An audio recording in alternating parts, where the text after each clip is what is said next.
state level and elsewhere. Still, if you're looking for help owning the libs, close this book now and go browse the polemic section. In these pages, we appraise not just political and marketing tactics in a hopefully even-handed way, but the very fate of the Republic, alongside which partisan mud fights look positively dinky. Suffice it to say that hardly any player has achieved glory here. Our infosphere is paneled with funhouse mirrors, and as you'll see, crucial navigator arbiters who once provided guidance have been sidelined, diminished, or outright vaporized. The one-time Google ethicist Tristan Harris calls the result human downgrading.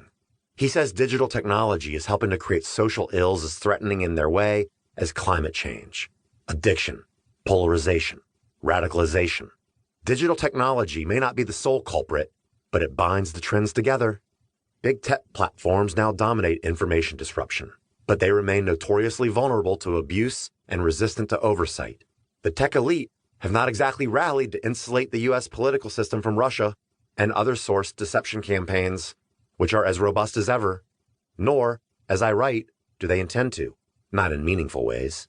The challenge of coping with coronavirus sharpened public concern about new forms of data surveillance. Geolocation, internet-assisted contact tracing, facial recognition, and aggregated personal health information are all possible COVID-19 fighters. The new privacy concerns sit alongside long-running ones, from spooky predictive analytics to secret algorithms that power micro-targeted marketing.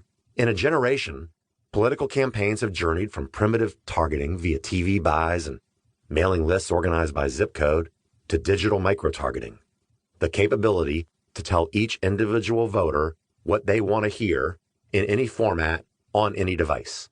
It's a near-perfect recipe for invasiveness and radicalization. But through it all, big tech has taken a consistently cavalier view of citizen privacy.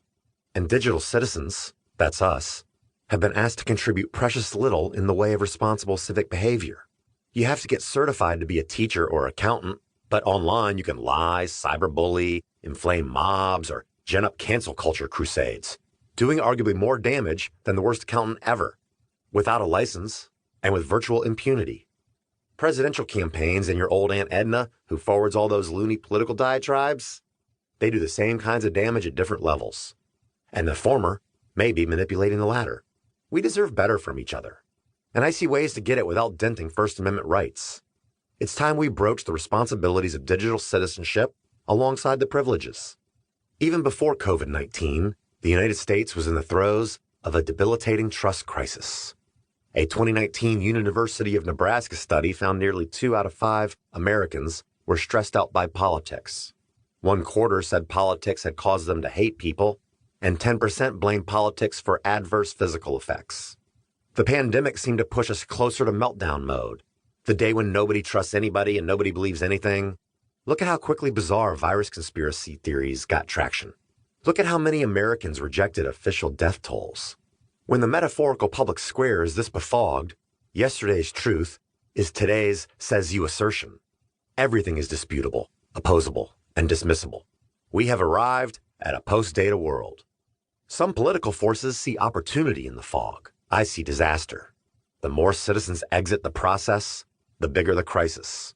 We're in danger of politics and democracy degrading into a weird sideshow for hardcore, eccentric enthusiasts only, in which a weary or irritated majority opt out with pillows over their heads, leaving the arena to the most cynical, angry, and shameless.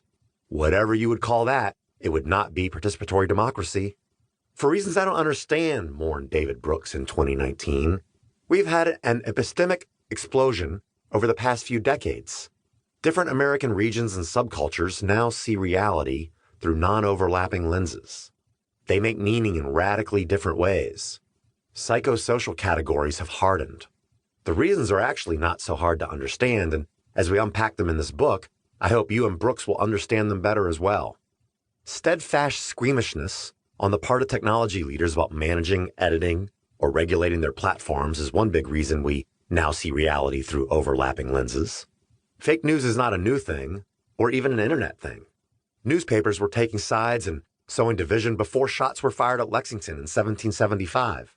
But only now, thanks mainly to digital tech, have we come to a point where outrageous lies readily outcompete sober truth for headspace and perform.